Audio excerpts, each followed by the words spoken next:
Sa iba pang balita sa labas ng bansa, search and rescue operation sa isang nightclub sa Dominican Republic itinigil na.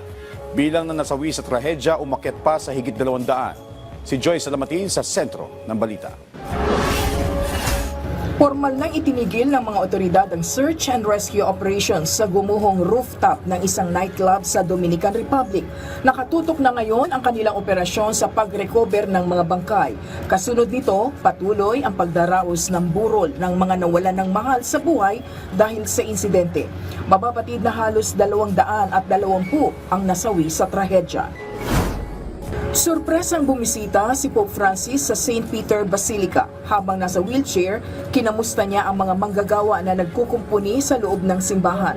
Sa report ng Vatican, taimtim din na nagdasal ang Santo Papa para sa puntod ni St. Pius X. Bago ito, una na ring binisita nila King Charles III at Queen Camilla ang Santo Papa noong Miyerkules. Binuksan na ang kauna-unahang showroom ng Tesla sa Saudi Arabia. Pinangunahan ito mismo ng may-ari ng kumpanya na si Elon Musk. Matatandaang kilala ang Saudi na hindi gaanong gumagamit ng hybrid cars dahil sa mayaman ito sa langis. Ngayong araw, bubuksan din ng Tesla ang charging station sa 3 lungsod sa Saudi Arabia.